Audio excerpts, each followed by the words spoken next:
오늘은 아마 성경 딱 펼치면서 기분이 굉장히 좋으실 것 같은데요. 이유는 아시는지 모르겠는데 아시겠어요?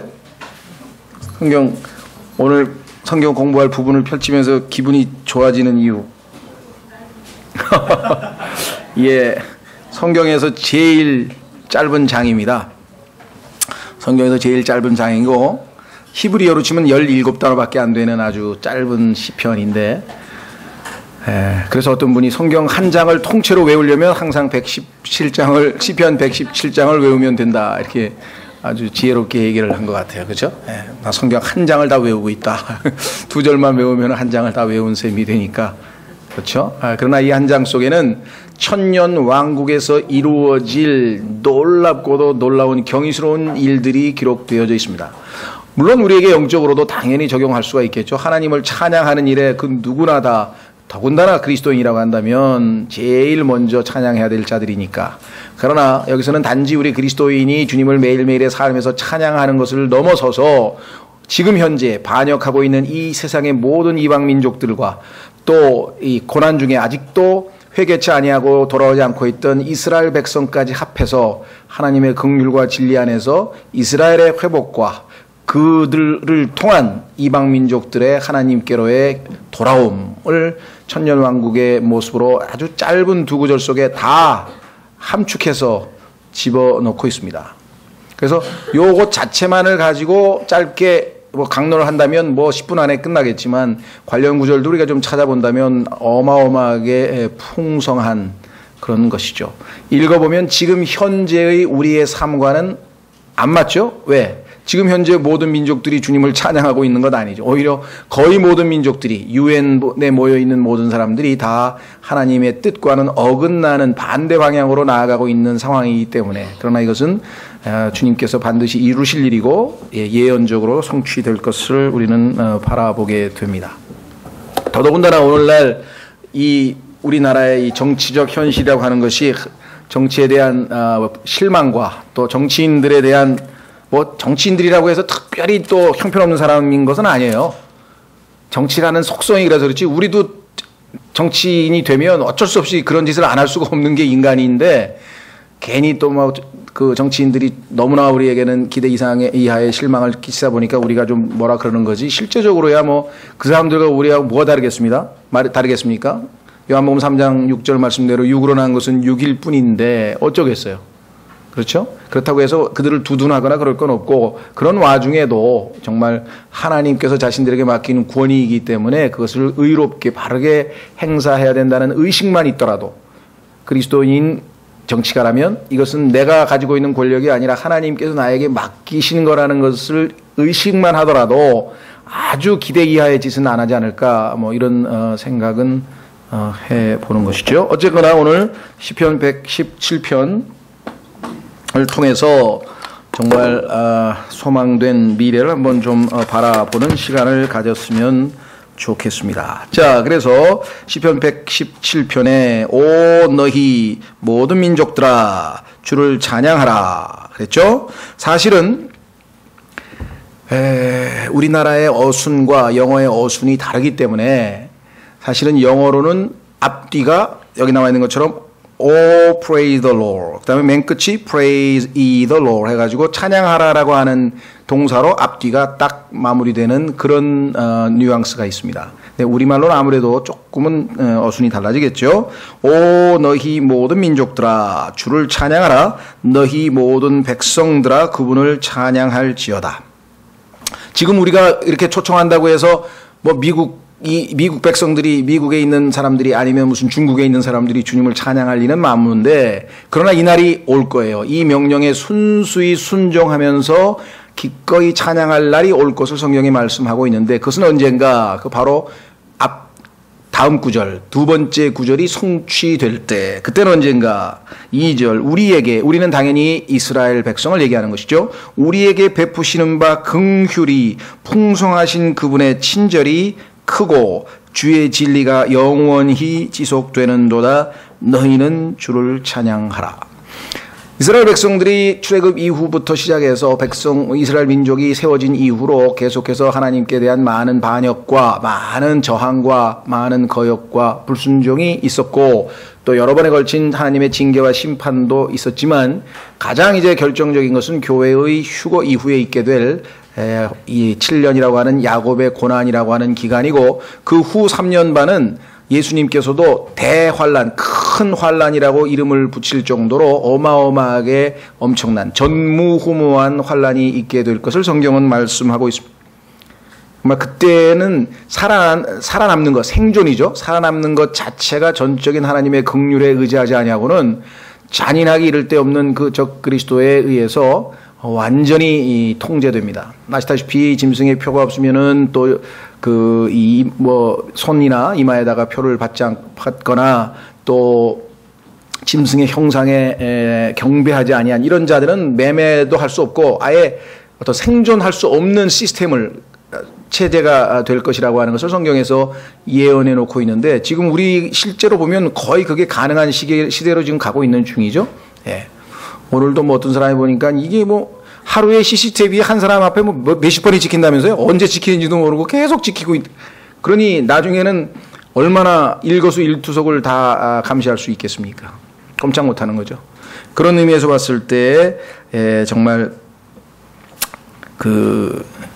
완전한 통제할 수 있는 그런 국가가 이제 오겠지만, 그 전에 하나님께서 이제 이 교회를 데리고 가셔서, 신부를 데리고 가셔서 우리가 공중에서 주님을 뵙고 남게 되는 이제 이스라엘 사람들은 야곱의 고난이라고 불리우는, 그 야곱의 고난이라는 용어는 예레미야 30장 7절에 있는데요. 그 기간 7년인데 그 중에서도 특히 후 3년 반을 대환란이라는 용어를 성경에서 썼다 그랬죠. 그 기간 동안에 겪게 되는 그 상상을 초월하는 것은 예수 그리스도의 한 말씀으로, 우리가 히틀러에 대한 잔인한 것도 우리가 들어서 알고 있고, 또 어떤 사람은 책으로 읽어, 아니면 뭡니까 쉰들러즈 리스트라든가 아니면 이런 몇 가지 이런 아주 잔혹한 영화를 통해서도 알 수 있고, 근데 그게 아주 이 예행 연습에 리허설에도 불과할 정도로 전무후무한 인류 역사 2000년 동안에 가장 혹독한 그러한 잔인한 환란이 기다리고 있다는 것을 성경에서 말씀하셔서 예수님이 이것을 그렇게 표현하셨거든요. 예. 그런 와중에 이스라엘 백성들이 하나님 앞에 기대하고 있는 게 무엇이겠습니까? 여기 나와 있는 것처럼 긍휼입니다. 긍휼. 그래서 여기 지금 우리에게 베푸시는 바 긍휼이 풍성하신 그분의 친절이 크고, 그렇죠? 그렇게 불순종하고 끝까지 예수 그리스도를 십자가에 못 박기까지 했던 그 민족이요, 그 이후에도 그저 세상 신을 하나님 대신 섬기고 있던 이들이, 그 중에서도 돈을 섬겼죠, 이 사람들은요. 그런데 이 유대인에게 하나님께서 긍휼을 베푸시고 친절히 대해주시니, 그뿐만 아니라 그냥 긍휼히 베푸시고 친절을 하게 해주시는 것뿐만 아니라 자신을 진리를 그대로 유지하시면서, 진리를 타협치 않으시면서 하나님의 뜻을 온전히 성취하게 되는 것이죠. 그래서 그 하나님의 경륜의 놀라운 계획들을 바울은 로마서 11장에서 쭉 설명을 하면서 오 깊도다 하나님의 지혜요, 그렇죠? 그래서 처음에 아시다시피 이방인들이었습니다. 처음에는 모두가 다 이방인이니까, 유대인이 없었으니까. 그런데 아시다시피 바벨탑 사건으로, 홍수와 바벨탑 사건으로 하나님 앞에 심판을 받은 이방인들을 일단 한쪽에 제껴놓고 그 중에 한 민족을 뽑아서 하나님이 이제 이스라엘 민족으로 삼으시고 이스라엘 민족과의 관계를 통해서 자신을 계시하시기로 결정을 하셨는데, 그들이 임무를 충실히 하지 아니하고 오히려 하나님의 이름에 모독을 주는 그런 형편없는 행위를 했을 때 하나님께서 그들을 회개시키시는 방법은 이방인들 가운데에서, 주로 다는 아니지만 처음에는 유대인들도 있었죠. 그러나 주로 이방인들 가운데에서 주님의 신부를 택해서 교회로 삼으시고, 나중에 이스라엘 백성들이 교회가 휴거된 이후에 그 질투로 인해서 하나님이 이방인들을 복주신 것에 대한 질투로 인해서 다시 하나님께로 돌아오시는 그 지혜로움을 통해서, 그렇죠? 그러고 났더니 이스라엘이 하나님께 반역했을 때에도 이방인들은 교회 안으로 부르심을 받아서 축복을 받았건만 이스라엘이 회복이 되어서 회개한다면 얼마나 더 큰 축복이 기다리고 있는가. 그 축복이 여기 지금 나와 있는 것처럼 시편 117편의 1절에 나와 있는 모든 민족들이 하나님을 섬기는 축복을 누리게 될 것이라 이거예요. 그러니까 그 하나님의 경륜의 텀을 보세요. 처음에 모든 인류, 그 다음에 유대인, 그 다음에 교회, 그 다음에 회복되는 이스라엘, 그 다음에 모든 인류, 모든 민족들 이렇게 됩니다. 그래서 결국은 온 땅끝까지 하나님을 찬미하는 것으로 온 땅이 충만하게 채워지는 그 천년왕국을 우리가 기대하고 있는 것이죠. 자, 그래서 여기 나와 있는 것처럼 시편 117편 1절은 짧지만 우리가 이제 관련 구절들을 통해서 한번 좀 더 몇 가지 살펴보려고 합니다. 사도행전 15장으로 가보시면 이 경륜의 내용이 한 절에 잘 요약되어져 있어요. 사도행전 15장.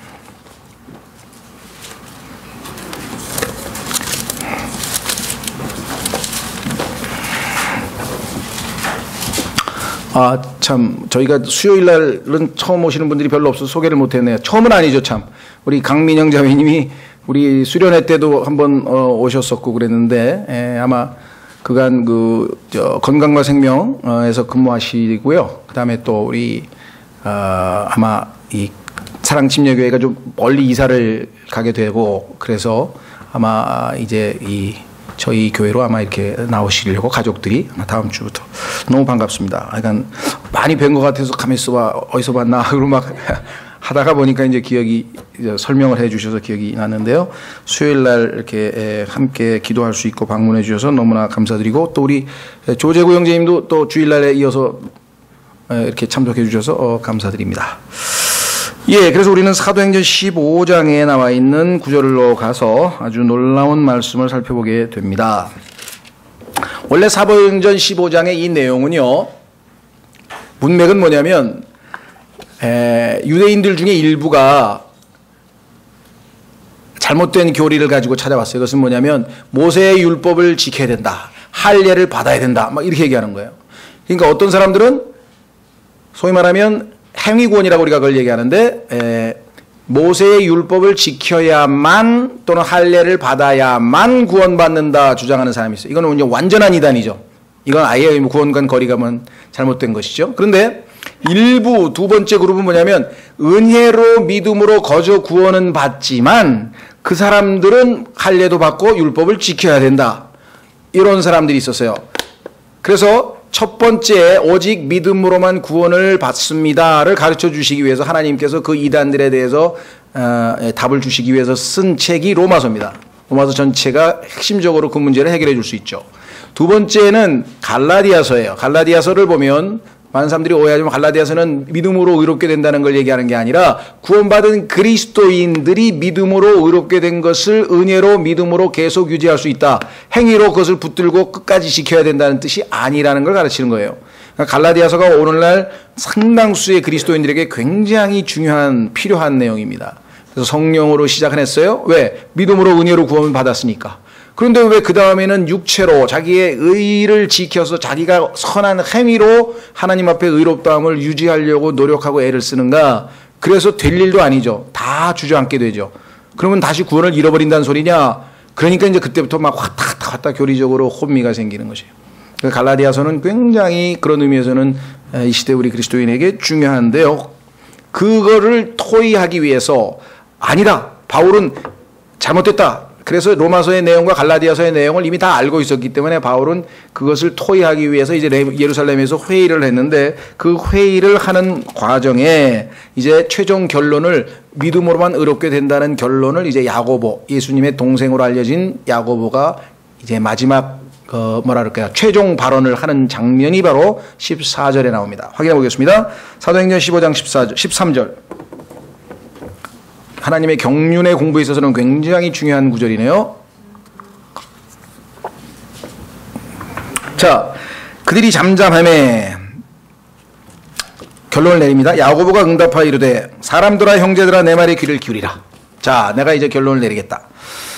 하나님께서 처음으로 이방인들 가운데서 자신의 이름을 위하여 한 백성을 취해내시려고 그들을 찾아가신 것을 시므온이 밝히 말하였는데, 시므온 베드로죠. 베드로가 이제 어떻게 해서 내가 갔더니만 고넬료가 막 성령을 막 하면서 이제 쭉 얘기를 했겠죠.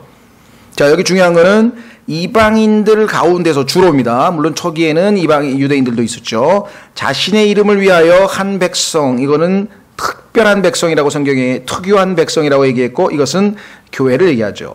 취해내시려고 그들을 찾아가신 것을 시므온이 밝히 말하였는데 제언자들의 말씀들이 이것과 일치하는도다. 자, 그러니까 14절이 지금 현재 하나님께서 역사하고 계신 교회 시대의 역사입니다. 개개인입니다. 이거는 민족 단위로 구원시키는 게 아니라 인디비주얼, 개개인 한 명 한 명에게 복음을 통해서, 믿음을 통해서 구원을 얻게 해주시는 역사가 지금 진행 중인데, 그럼 그걸로 끝이냐? 아니죠. 어떤 분은 그래요. 이제 나는 교회에 속해 있으면 됐지 뭐 그 다음 얘기가 나에게 왜 필요합니까? 그건 정말 이기적인 신앙이죠. 아버지 나 취직하고 장가가고 나 다 됐는데 뭐 형하고 동생 난 뭘 걷어요. 알아서 하라 그러죠. 그렇죠.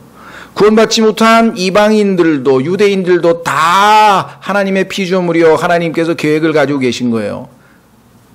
그러니까 아주 우리가 폭이 좁게 오늘날 보면은 성경을 전부 교회 시대에 자기에게다 갖다 맞추면, 하나님은 지금 유대인들에 대해서 이야기를 하고 있는데 끝까지 견디는 자는 구원을 받으리라. 교회가 휴거된 이후에 이 땅에서 짐승의 표를 받거나 또 짐승의 형상에게 절을 한다거나 이렇게 되면 그들은 이 땅에서 예수님 오시기 전에 죽습니다. 살아남지 못해요. 그래서 이것을 육체의 구원이라고 그랬어요. 지옥에 안 가는 혼의 구원이 아니에요. 구원의 종류도 다르고. 그런데 그 잘못된 구조를 교회 시대의 성도인 자기에게 마음대로 적용해서 가만 있어봐. 그럼 끝까지 견딘다는 게 율법을 지킨다는 거네? 어떻게 하면 좋지? 그러면 이제 불안해지기 시작하는 거예요. 그러니까 진리가 아닌 것은 우리를 자유롭게 하지 못합니다. 진리가 너희를 자유케 한다고 말씀하신 것처럼 정확하게 교리를 배울 때에만 이것은 환란 시대의 유대인들이 예수님이 오실 때 죽지 않고 육체적으로 살아남아서 천년왕국의 백성으로서 하나님을 섬기는 특권을 누린다는 그 얘기지, 끝까지 견디는 자가 구원받는다는 얘기가. 믿음으로 은혜로 구원받는다는 것과 끝까지 견디면 구원받는다는 것 어떻게 양립할 수가 있는가? 그건 아니죠. 대상이 다르다는 것이죠. 자, 그래서 사도행전 16장은 이제 드디어 교회가 휴거된 이후에 이야기를 하고 있는 거예요. 뭐라고 얘기합니까? 이 일 뒤에 보세요. 교회 시대가 끝난 뒤에, 이 일 뒤에 14절에 그런 역사가 있고 난 뒤에 내가 돌아와. 예수님이 돌아오신다 그랬잖아요. 예수님의 재림이죠. 다윗의 쓰러진 장막을 다시 건축하고, 여기 나와 있잖아요. 다시 건축하고. 이스라엘이 회복되는 거죠. 건축하고. 내가 그것의 허물어진 것을 다시 건축하며 내가 그것을 세우리니. 그래서 이스라엘이 회복이 되면 창세기 12장에서 아브라함을 불러내서 이스라엘 민족을 택하셨던 바 하나님의 본래의 목적을 다시 이제 수행하게 됩니다. 본래의 기능을 다시 수행하게 되는 것이에요. 하나님이 어떠하신 분인가를 이방 민족들에게 알리는 역할을 하는 거죠. 그래서 그 일이 17절에 나와 있어요. 그러니까 17절은 천년 왕국이 세워져 예수님이 돌아오셔서 유대인들을 회개시키고 7년 환란이 끝나고 이 땅에 천년 왕국이 세워지면 이제 이방 민족들이 예수 그리스도를 섬기게 되는 것이에요. 17절.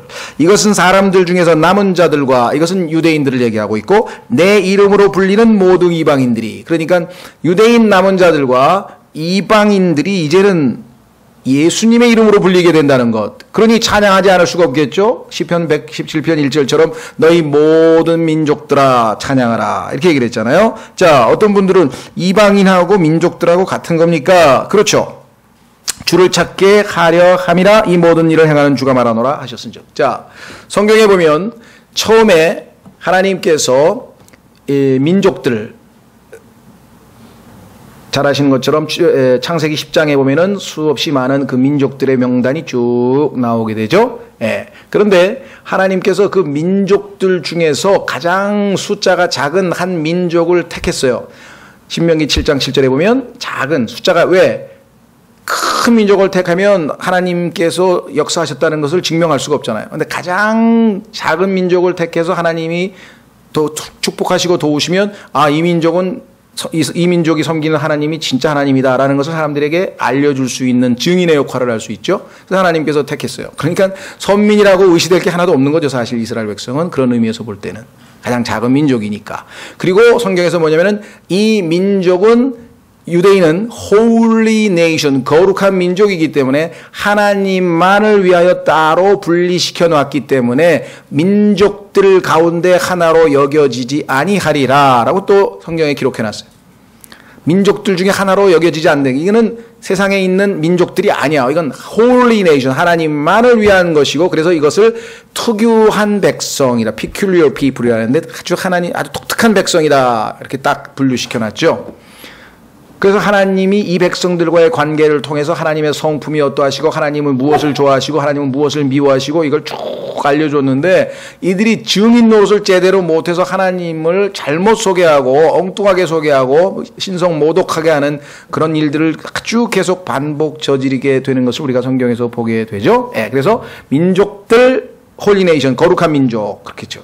그 다음에 이방인, 그 다음에 이스라엘, 그 다음에 뭡니까?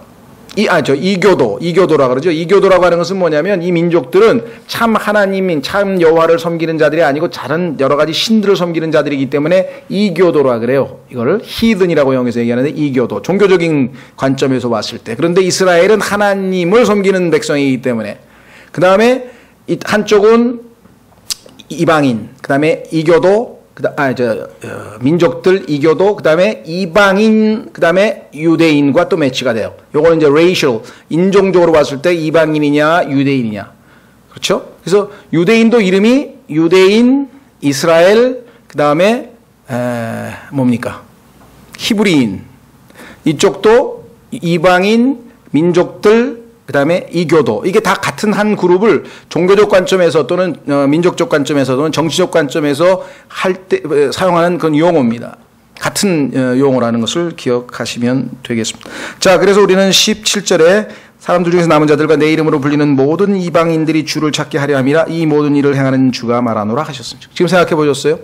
저기 태국, 인도를 비롯해서 특히 이슬람 가면은 이상한 그 종교적인 행위들을 많이 하잖아요. 도저히 우리로서는 이해할 수가 없는 그런 짓을 하는데 이 사람들이 다 나중에요. 여러분과 제가 지금 불렀던 것처럼 땅들아 들으라 하는 이런 찬송을 부를 거라 이 말이에요. 그렇죠? 찬양하라 아까 우리 불렀죠. 그런 찬송가, 주 하나님 지으신 모든 세계, 그런 찬송가를 이 사람들도 다 부르게 될 것이라고 하는 것이 지금 시편 117편 1절의 내용이에요. 지금은 그냥 듣기만 해도 거북선 할 수 없죠. 뭘 중얼거리는지 뚝뚝 두드리면서 뭘 하는 거야 도대체. 그렇죠. 성경에서 얘기하는 것을 중언부언이라고 그러고 반복이라고 그러잖아요. 헛된 반복. 온만이 반매음이라고 그랬다고 온만이 반매음이라는 뭐라 그랬다 말했다. 그리스도인들 중에서도 이상한 헛된 반복을 좋아하는 사람이 있어요. 혀가 돌아가면서 이상한 소리를 하면서 똑같은 걸 반복하면서 그거를 또 하나님의 축복으로 착각하시는 분들이 계신데 아닙니다. 성경의 하나님의 계획은 그게 아니에요. 그 방언이라고 하는 건 성경에서 보니까 하나님의 백성이 어디서 듣도 보도 못한 이상한 말들을 듣게 된다는 얘기예요. 그러니까 유대인과 관련되어 있어요. 항상 방언이라는 것은 이방인하고 아무 상관없어요. 몇 가지 조건만 보면 방언에 대해서 관심을 기울일 이유도 없고 방언하는 것을 오히려 경계하고 조심스럽고 그것은 하나님께서 기뻐하시지 않은 일이라는 걸 알 텐데 이 성경을 모르면 어쩔 수가 없어요. 그렇죠?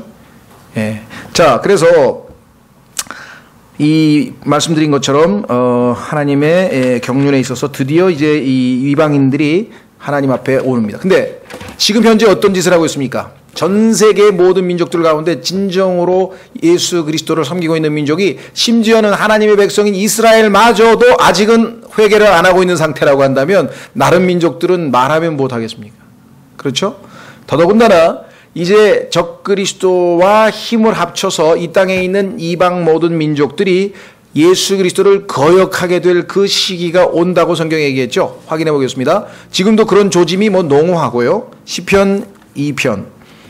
지금 전 세계적으로 안티 기독교가 말도 못합니다.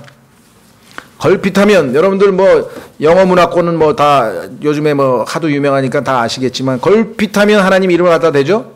예. 나쁜 데다가 오마이갓은 그냥 아무 데나 갖다 붙이는 거예요. 그렇죠? 예. 그리고 자기가 잘못해가지고 못 박다가 손톱을 뭐 잘못 내리치면은 말이 그냥 갑자기 지저스 크라이스트가 튀어나오고 거기 왜 예수 그리스도가 왜 튀어나옵니까? 우리말로 하면 그 제기랄 이런 뜻이에요. 근데 거기다 예수님 이름 붙이는 거예요. 거의 이 사람들의 그 저주와 관련된 잘못된 욕에는 다 이런 하나님 아니면 예수 그리스도 들어가 있고요. 거기다가 무슨 뭐 이상한 좀 뭐 낯뜨거운 그런 거 보면 뭐 엠마 부인이 거기 왜 나옵니까? 임마누엘이라는 얘기는 왜 거기 왜 그게 이름이 왜 나와요 거기에? 그러니까 신성모독은 말할 것도 없어요. 우리나라에서도 조금 성경을 아는 사람들은 요즘은 뭐 얼로 사라졌는지 모르겠는데 마광수의 사라의 즐거움인가 뭐 사라 뭐 어쩌고 그런 거 있었죠. 그 아브라함의 부인인데 사라는 아주 성경에서 베드로전서에서 거룩한 여인이고 우리가 본받아야 될 여인인데 그걸 갖다가 무슨 그 뭐라고 해야 되나 하여간 그런 여자로 묘사해가지고 그냥 뭐 자유 부인이나 그러나 말할 것도 없이 그냥 막 거기다 갖다 붙여놨잖아요. 지금 뭐 전 세계가 다 지금 하나님 앞에서는 가증스럽기 이를 데가 없는 문화권에서 지금 우리가 하루하루 살고 있습니다. 예수님은 그것을 악하고 음란한 세대라 이렇게 얘기를 하시다. 시편 2편에 보면 이렇게 되어 있습니다. 그러니까 오늘날 전 세계의 문화라고 하는 것은요. 정말 이제 소돔과 고모라 시대 그다음에 롯의 시대 마지막 때가 거의 다가온 듯한 그런 분위기에서 지금 우리가 살아갑니다. 그렇죠? 아마 우리나라에서 이제 동방예의지기국이고 뭐 그런 것도 말이 안 되는 것 같아요. 그렇죠? 뭐 무슨 인터넷이나 이런 데서 막 젊은 여자들이 막 할아버지 할머니 막 대들고 막 욕도 하고 막 그런 게 막 요즘에 방영되잖아요. 뭐 그건 말할 것도 없고 뭐 선생님한테도 막 대들고 뭐 이것 뭐 아무것도 아니고 그냥 뭐 그리고 전부 다 왜 또 교복을 갖다가 다 무슨 뭐 왜 이렇게 다 짧게 만들어놨어? 교복인데? 난 교복을 입는 이유가 뭐 그런 건 좀 단정하게 하고 학교 다닐 때라도 좀 단정하게 다니고 뭐 놀러 댕길 사람은 뭐 맘대로 입으라 뭐 어떤 그런 취지인 줄 알았더니 아예 교복 자체를 전부 다 그렇게 만들어버렸. 누가 만들었는지. 그랬더니 교장 선생님이 아주 절절기면서 학생하고 타협을 했. 학생들은 30cm를 올려야 된다 그랬는데 무릎에서. 선생님이 제발 10cm만 올리자 그랬더니 선생님하고 학생들하고 학생의 간부하고 타협을 해 20cm를 올렸다는 거예요. 그걸 막 교장 선생님이 뭐 아주 소통의 시대에서 아주 뭐 대단한 성과처럼 소개를 하는데 내가 하도 기가 막혀가지고 이게 지금 이 세상에 어떻게 돌아가는 거냐 지금 앞뒤 막 정말 이건 뭐 그리스도인 깨어있지 않으면 언제 어떻게 될지 모르는 상황에 지금 놓여 있는데요. 자, 하여간 5월 6일 날 우리 하는 그 커리지난 영화에 보면은 그 부모님들이 이런 상황에서 어떻게든 자녀를 지켜내기 위해서 애쓰는 모습이 나오는데 좋은 도전이 됐으면 좋겠습니다. 자, 시편 2편 보겠습니다. 어찌하여 이교도들이 여기는 이교도란 용어가 나왔잖아요. 그렇죠? 여호와를 섬기지 않는 이상한 신들을 섬기는 종교적인 의미에서 이제 이방인 민족들을 여기서는 이교도란 용어를 썼어요. 어찌하여 이교도들이 경노하며 백성이 헛된 일을 꾀하는가? 어떤 일이냐? 땅의 왕들이 스스로 나서며 치리자들이 함께 의논하여 이게 이제 유엔에서 총회할 때 이런 거 합니다. 휴거되고 나면요 유엔 총회에서 이런 결의를 해요. 어떤 결의? 주와 그분의 기름 부은 자를 대적하며 이르기를 그들이 결박한 것을 우리가 끊고 이 세상에서 우리가 자유롭게 살 수 있는 방법은 하나입니다. 뭡니까? 다 교회를 없애고 성경을 싹 없앱시다. 그리고 모두 다 종교의 차이가 없이 만들어 버립시다. 종교 때문에 전쟁을 하니까 뭐 이런 식으로 갖다 붙이겠죠. 그들이 묶은 줄을 우리에게서 내던지자 하는도다. 1961년 존 F 케네디가 미국의 모든 소학교, 초등학교 교실에서 10계명을 다 띄어냈습니다. 10계명이 다 학교 교실마다 다 걸려 있었어요. 그래서 사실 그것이 그 초등학교 아이들의 그 죄성을 발휘하는데 제동 역할, 브레이크 역할을 상당 기간 했었어요. 근데 저걸 띄고 나니까 그 다음에 이제 맘대로잖아. 그렇죠? 미국에 가면요 초등학교 안에 이 뭐라 그러나 방탄조끼를 입고 다니는 애들이 있어요. 총을 어쩔 때 쏘니까. 그 다음에 자판기에 콘돔을 팔아요. 미국 초등학교. 그래서 지금 여기민으로 들어오는 거예요. 미국에서 돈이 있는 한인들은 사립학교를 보내요. 그건 또 우리보다 더 엄격해. 아주 그냥 그런 뭐죠? 짧은 치마 이런 거 안 돼. 전부 무릎 아래 딱 내려오는 것부터 해가지고 딱 아주 그건 또 귀족 교육같이 시키는데 그런 데는 돈이 비싸게 못 보내잖아요. 그럼 일반 학교를 보내봐봐. 이건 뭐 그냥 정글이야, 정글. 그래서 어떤 형제님은 할 수 없이 한국으로 역이민 들어왔어요. 왜? 돈은 없는데 그 학교를 보냈더니 아이가 딱 수첩에다 써갖고 가대. 생존의 법칙, 서바이벌. 탁. 등치 큰 놈이 쳐다보면 무조건 먼저 깐다. 약 보이지 않게 자기 키가 작으니까 미국 애가 조금 등치 큰 애가 쳐다보면 무조건 한 대 까고 그래야 살아남는다는 거예요. 저놈 센 놈이다. 뭐 등등등등 해가지고 7개인가 수칙을 가지고 다니더래. 그래서 아이고 내가 자식을 위해서라도 내가 굶어 죽는 한이다. 한국으로 돌아가야지 안 되겠다. 한국에 보니까 한국도 똑같아. 그래서 할 수 없이 인터내셔널 스쿨에 보내놨어. 한국도 이게 만만치가 않은 거야. 뭐 돌아가는 게 지금 학교 폭력이고 뭐고. 자, 그래서 다시 3절 그들이 결박한 것을 우리가 끊고 그들이 묶은 줄로 우리에게서 내던지지 않은도다. 하나님 필요 없다. 우리끼리 마음껏. 이게 정말 이 땅에 바벨탑 사건 때도 있었던 일인데요. 하늘들에 앉으신 분께서 웃으시며 주께서 그들을 비웃으시리로다. 그게 어떻게 가능한 일이냐. 말이 안 되는 짓을 하고 있는 것이죠. 그래서 어떻게 선언합니까? 그때 그분께서 진노하사 그들에게 말씀하시고 심히 기뻐하지 아니하사 그들을 괴롭게 하시며 이르시되 그럼에도 내가 이미 내 왕을 내 거룩한 산 시온에 세웠노라 하시리로다. 이미 왕이 있어. 언젠가 너희들마저 다 통치할 내 왕을 세웠노라. 드디어 이스라엘이 회개하고 이방인들도 회개하고 드디어 천년왕국에서 이 왕을 섬기는 날이 지금 시편 117편 1절에 나와 있죠. 자, 다시 어디로 가냐면요. 시간이 없어서 많은 구절을 못 보겠고 이사야서 2장 4절. 이사야서 2장 4절에 보시면 이들이 결국은 주님의 징계를 통해서 회개하고 돌아온 모습이 나와 있습니다. 이사야서 2장 2절부터 마지막 날들에 주의 집의 산이 산들의 꼭대기에 굳게 세워지며 자 예루살렘에 있게 된 시온산이 이제 제일 높은 산이 될 겁니다. 어떤 사람이 어떻게 에베레스트가 있는데요. 성경의 계시록에 보면 마지막에 지진이 많이 나요. 그래서 다 지각 구조가 다 바뀌어버려요. 특히 침례인 요한이 엘리야가 오면 어떤 일이 벌어집니까? 땅을 평평하게 한다 그랬죠. 엘리야가 오게 되면 이 땅의 모든 노아의 홍수로 인해서 막 산이 삐죽삐죽 올라가고 이런 것들이 다 구조가 바뀌어가지고 예루살렘이 제일 높은 산이 될 것을 성경에 말씀했는데 자 모든 민족들이 그곳으로 흘러들어가리라 나왔잖아요. 이제는 그분을 진짜 하나님 알라도 필요 없고 무슨 부처도 필요 없고 다 필요 없다. 진짜 하나님이 계신 예루살렘으로 가서 그 이스라엘의 하나님을 우리도 섬기자. 3절 많은 백성들이 가며 이르기를 너희는 오라 우리가 주의 산에 오르고 야곱의 하나님의 집에 이르자 그분께서 자신의 길들을 우리에게 가르쳐 치실 터인즉 그러면서 이분 앞에 가서 엎드려서 경배하는 모습이 쫙 지금 나왔잖아요.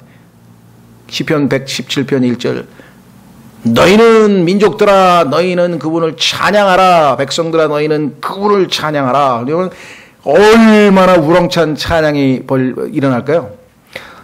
어떤 형제님의 초청으로 부부의 초청으로 저희도 연말에 무슨 송년 음악회를 한번 가본 적이 있었는데 그 정명훈 씨가 서울시장의 정명훈 씨가 맨 마지막에 항상 송년 음악회는 메뉴가 딱 정해져 있는데 맨 마지막은 무조건 합창교향곡이야. 그거 이상 사람들에게 감동을 주는 게 없잖아요. 그죠? 그래가지고 촥 마지막에 그냥 베토벤의 합창교향을 하는데 와 정말 굉장하더라고요. 그냥 막 거기 현장에서 들어보니까. 근데 그거는 아무것도 아니에요. 모든 민족들이 오는데 그중에서 노래 부르는 사람은 못 가겠지. 왜? 대표단만 뽑아갈 거 아니에요. 예루살렘에는. 최고로 노래 잘하는 사람들끼리만 쫙 모여가지고 지금 현재 유엔이 192개인가요? 하여간 200국가 이상의 사람들 중에서 합창단이 모여가지고 그냥 우렁차게 할렐루야 합창을 만약에 한다. 그걸 한다면 어떻게 되겠습니까? 어마어마하겠죠. 자, 여기 보시면 여기 나왔죠. 거기서 그분의 가르침을 배웠습니다. 우리가 그분의 행로대로 걸으리라 하리니 이는 법이 시온에서 나아가며, 지금은 워싱턴 DC 백악관 오벌 오피스에서 나오는지 모르지만 그러나 그때 가면 주의 말씀이 예루살렘으로부터 나아갈 것이기 때문이라. 그가 민족들 가운데서 심판하며, 자, 이것이 이제 7년 환란 때 있게 되죠. 많은 백성들을 꾸짖으시리니, 그 다음에 어떻게 됩니까? 그들이 자기들의 칼을 쳐서 보습을 만들고, 칼은 전쟁 무기인데요, 보습은 농사기구입니다. 자기들의 창을 쳐서 자기 가지치는 낫을 만들리라. 전쟁 무기로 농사 짓는 무기로 바뀝니다. 도구로. 민족이 민족을 치려고 칼을 들지 아니하고 그들이 다시는 전쟁을 배우지 아니하리라. 지금 전쟁 가르쳐주는 데가 어디죠? 웨스트 포인트라고 하는 육군사관학교 포함해서 하여간 전 세계에 아주 엘리트 군사교육을 시키는, 지금은 우리나라도 뭐 육사, 해사, 공사 가면 사람들이 와 하지만 그때는 갈 수도 없어요. 왜? 없어. 그게. 그런 교육기관이 필요 없다라고 성경은 분명하게 말씀을 했습니다. 안타깝게도 이 유명한 구절은 그가 어디냐면요, 그가 민족들 가운데서 심판하며 많은 백성들을 꾸짖으리니, 요거는 싹 삭제하고 그들이 자기들의 칼을 쳐서 보습을 만들고 자기들의 창을 쳐서 가지치는 낫을 만들리라. 민족이 민족을 치려고 칼을 들지 아니하고 그들이 다시는 전쟁을 배우지 아니하리라. 요 뒷부분만 유엔 본부 앞에다가 멋진 대리석으로 큰 벽을 만들어서 거기다가 새겨 놓았어요. 그거를 이사야의 벽이라 그래요. Isaiah's wall. 왜 그럴까요? 유엔 기구라는 게 세계 평화를 위해서 안전보장 이사회를 만들어 세계 평화를 보장하겠다는 얘기인데, 성경에 나와 있는 이 구절만큼 인류가 꿈꾸는 평화를 잘 묘사한 구절이 없다. 그래서 이 구절을 갖다 붙였는데, 문제는 진짜 중요한 앞부분을 생략했다는 거예요. 하나님으로부터 예수 그리스도의 재림과 더불어 아마겟돈 전쟁에서 심판을 받고 난 후, 그 다음에 이 일이 하나님에 의해서 이루어질 일인데, 심판은 싹 빼고 유엔에서 모여서 의논한다고 이런 엄청난 일이 벌어질까요? 그렇죠? 전 세계에 두 개 나라도, 두 나라끼리도 이웃 관계가, 선한 관계가 거의 없는 게 지금 이 시대의 상황인데, 어떻게 그 모든 민족들 유엔에서 서로 어깨 동무하고 뭐 노래도 부르고 그런 것 같지만 속으로는 얼마나 으르렁대겠습니까? 자기 나라의 이익을 위해서. 그렇죠? 근데 이때 가면 모두가 다 한 마음으로 예수 그리스도의 이 주의 말씀이 흘러나온다 그랬잖아요. 예루살렘에서 진리가. 그래서 오늘 보니까 시편 117편에 진리가 영원히 지속되리로다. 그러니 당연히 어떻게 돼요? 너희는 주를 찬양하라. 이렇게 됐습니다. 그렇죠? 예, 이 날을 우리가 기대한다면 오늘날 우리 주변에서 벌어지고 있는 모든 어떤 정치적인 그런 상황에 대해서 우리가 실망하거나 낭망할 필요 없습니다. 예수 그리스도가 오기 전까지는 이 땅에서의 일은 악화되면 악화됐지 나아지는 법은 없습니다. 악화되면 악화됐지 나아지는 법은 없습니다. 그렇죠? 예. 그러나 주님께서 오시면 시편 117편 1절 2절은 그대로 문자 그대로 성취되게 될 것입니다. 아마 그래서 118편에는 이제 감사하라 이제 계속해서 감사하는 아주 시편이 나오네요. 예, 오늘은 말씀을 여기까지 마치고 이 말씀을 통해서 주님을 소망하는 가운데 우리가 이 땅에서 잘 깨어 있어서 승리하는 삶을 살아갈 수 있도록 잠깐 기도하고 그다음에 우리 기도 제목들을 놓고 기도하겠습니다.